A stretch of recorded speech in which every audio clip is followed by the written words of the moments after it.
लेकिन एक इससे बड़ा सवाल एक ये पैदा होता है कि क्या हम बदलाव देखेंगे? अभी तक जो हमने काम करने का तरीका देखा, उसके बाद अब जो हम काम करने का तरीका देखेंगे, अभी संकेत साफ तौर पर जो वो दे रहे हैं, जो वो कह रहे हैं, जिस तरह का अभी तक हम देख रहे हैं कि नामों को जिस तरह से तय किया गया है, जो कहा गया कि कोई कॉम्प्रोमाइज़ नहीं होगा, जो बड़े मंत्रालय हैं वो बीजेपी के ही खाते में रहेंगे, अभी तक हम उस तरह की कंटिन्यूटी देख रहे हैं। लेकिन क्या कोई और आपको लगता है कि बड़ा बदलाव देखने को मिलेगा? और इस पर मैं हमारे बाकी मेहमान जो है उनकी प्रतिक्रिया भी लूंगी। नीरजा जी, पहले आपके मुताबिक क्या हम थोड़ा बदलाव देखेंगे काम करने के स्टाइल में? देखिए, बदलाव तो ऑलरेडी थोड़ा बहुत हम देख रहे हैं ना। एक तो कह दिया ये मोदी की सरकार नहीं है, बीजेपी की सरकार नहीं है, ये एनडीए की सरकार है। और जो मीटिंग भी हुई वो एनडीए पार्लियामेंट्री पार्टी की हुई थी। नॉर्मल प्रैक्टिस क्या है, बीजेपी पार्लियामेंट्री पार्टी पहले इलेक्ट करती है, फिर एनडीए अलायंस इलेक्ट करता है। वो एक ही मीटिंग में सब कुछ तय हो गया कि वो लीडर ऑफ लोकसभा भी बनेंगे, बीजेपी पार्लियामेंट्री के नेता भी चुने गए और एनडीए पार्लियामेंट्री के नेता भी चुने गए। आज डेजिग्नेट, प्राइम मिनिस्टर डेजिग्नेट, तो ये अलग था। फिर कहना कि मैं कंसेंसस से रन करूंगा, फिर अडवाणी जी के पास जाना, शेख हसीना का अडवाणी जी के को मिलना। नहीं तो नीरजा मैम, एक छोटा सा सवाल मुझे और बताइए, क्योंकि गठबंधन पॉलिटिक्स की बहुत चर्चा हो रही है, आपको लगता है कि यूपीए में जो गठबंधन के अलाइज थे उनके कंपैरिजन में नीतीश और नायडू थोड़े इजी हैं उनको हैंडल करना? उस समय वो जो थे वो थोड़े डिफरेंट थे। बिल्कुल बिल्कुल, इसलिए मैंने वो शब्द यूज किया, सोबर। चंद्रबाबू नायडू सोबर माने जाते थे उन कोalitions में। करुणानिधि डीएमके के भी बहुत मतलब सोबर माने जाते थे। और कुछ थे जो जिन्होंने वाजपेयी जी को 1998 में रुला दिया था पहले हफ्तों में ही, वो थे ममता समता जयललिता। ये बोला जाता था ममता समता जयललिता जी। तो इसमें रामकृपाल जी भी कुछ कहना चाहते हैं। रामकृपाल जी, क्या बदलाव आप देख रहे हैं जो नीरजा जी जिस तरह से देख रही है? क्या आपको लग रहा है कि वो हम वर्किंग स्टाइल में भी बदलाव देखेंगे? बार बार ये सवाल उठाया जा रहा है कि बीजेपी के जो कोर इश्यूज थे उस पर हमें ध्यान रखना चाहिए कि बीजेपी के सिर्फ 3 कोर इशू थे, 370, राम मंदिर और कॉमन सिविल कोड। इसमें से 2 चीजें जो है मोदी जी 2/3 पार कर चुके हैं। और अगर 3 तलाक के बाद वो नहीं था उसमें, लेकिन मैं कह रहा हूं अब केवल कॉमन सिविल कोड ही ऐसा मुद्दा है जो आप जिसको बीजेपी के कोर एजेंडा नहीं, आप आरएसएस और बीजेपी का एजेंडा बता रहे हैं सर। मैं तो कह रहा हूं मोदी जी ने जो अपने लिए खुद ही एजेंडा तय कर दिया पिछली सरकार में। नहीं, मैं केवल ये कह रहा था कि जो टिकलिस इश्यूज थे उसमें से 2 ऑलरेडी बैक बर्नर चले गए हैं, वो पूरे हो चुके हैं।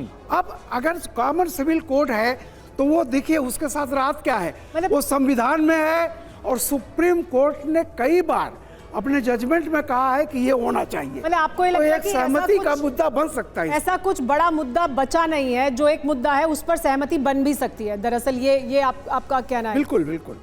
लेकिन हम वर्किंग स्टाइल में, जी संतोष आप कुछ कहना चाहते?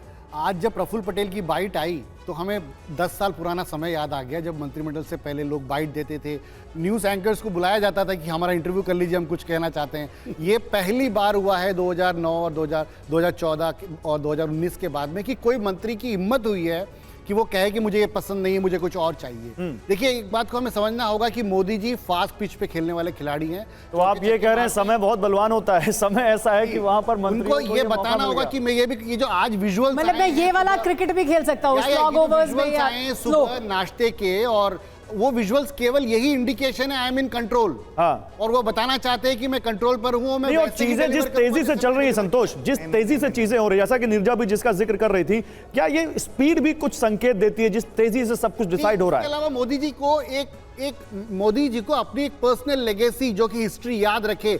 जब ये टेन्योर खत्म होगा वो 79 के हो जाएंगे। 79 to 84 वाला टेन्योर वो लेंगे या नहीं लेंगे उनको डिसाइड करना है, लेकिन उनको एक पर्सनल लेगेसी भी बनानी है इस टेन्योर के अंदर। हिस्ट्री बुक्स में बच्चे क्या पढ़ेंगे मोदी जी के बारे में, तो वो लेगेसी बनाने का भी प्रेशर उनके ऊपर है। और ये कहने का कि मैं किसी चीज से डगमगाया नहीं, मैं मैंडेट से डगमगाया नहीं हूं, मैं वही मोदी हूं जिस तरह से मैं काम करना चाहता था। और वो कंटिन्यूटी का मैसेज दिया है उन्होंने आज। पंकज, प्रधानमंत्री नरेंद्र मोदी ने जिस तरह की बात रखी, चुनाव खत्म होने से पहले भी वो ये कह रहे थे कि मेरे पास आगे का एजेंडा तैयार है, उसी एजेंडे पर हम आगे बढ़ेंगे, और अभी भी उन्होंने वही संदेश दिया है। तो लगता यही है कि वो उसी गति पर आगे बढ़ेंगे। जाहिर सी बात है इसमें उन्हें थोड़ा कंसेंसस बनाना पड़ेगा, जो ऐसा लग रहा है अभी तक कि आसानी से कर लेंगे। अभी तक तो आसानी से चल रहा, अभी जो जिक्र हो रहा था सुमेरा, देखिए राजनीतिक हालात बदलते हैं तो प्रधानमंत्री अपने को कैसे बदलते हैं। जेडीयू के पास इससे ज्यादा सांसदों की संख्या थी। पिछली बार चाय पार्टी का जेडीयू ने बहिष्कार कर दिया था क्योंकि वो 2 सीट चाहते थे, एक कैबिनेट और एक राज्य मंत्री। मोदी जी तैयार नहीं हुए, यानी बीजेपी तैयार नहीं हुई, और आज देखिए उनसे कम सांसद हैं और तब 2 मंत्री मिल रहे हैं। तो ये जो कहा जाता है ना कि मोदी जी ने कभी कोalition गवर्नमेंट नहीं चलाया, उनके पास जब भी जो चुनौती आती है, जब पहली बार गुजरात के मुख्यमंत्री बने, कोई जन नेता नहीं थे, वो संगठन के थे, कोई चुनाव भी नहीं लड़ा था। अब उनके पास नए चैलेंजेस आ रहे हैं तो उस हिसाब से अपने को वो अडेप्ट भी कर रहे हैं। अब बदलते वक्त में देखिए ना क्या ये तस्वीर एक बहुत इंटरेस्टिंग है, ये देखनी चाहिए। मालदीव्स पिछली सरकार में कई वजहों से सुर्खियों में रहा। भारत और मालदीव्स के संबंधों को लेकर कई सारे खटास भी आई, लेकिन अब मालदीव के राष्ट्रपति मोइजू का इस तरह से प्रधानमंत्री नरेंद्र मोदी की तीसरी शपथ में आना, क्या ये बर्फ पिघलने का संकेत है? क्या भारत और मालदीव्स के रिश्तों में जो पिछले दिनों कुछ खटास आई उसमें सुधार के संकेत हैं? इसका विश्लेषण बहुत होगा आने वाले दिनों में। आपको लगता है नीरजा जी, आपको लगता है ये विश्लेषण होता रहेगा? जी, ये बहुत ही अहम कदम है जो आसपास के पड़ोस के हेड्स ऑफ गवर्नमेंट को बुलाया है जी। कई, और हालांकि पाकिस्तान, अफगानिस्तान, चाइना नहीं है जो हमारे पड़ोस में, लेकिन जो छोटे छोटे सारे मुल्क हैं, ये मुझे लगता है बहुत अच्छा कदम है। जैसे कि सार्क के नेताओं को बुलाया था, बिम्स्टेक के नेताओं को बुलाया था, अब ये नेबरहुड के जो नेता आए हैं, वो आई थिंक अच्छा, ये अच्छी सोच है। नेबरहुड फर्स्ट पॉलिसी और सागर विजन, ये जो इनके तहत इन नेताओं को बुलाया गया। जी, और अब श्रीलंका से भी प्रतिनिधित्व यहाँ पर होते हुए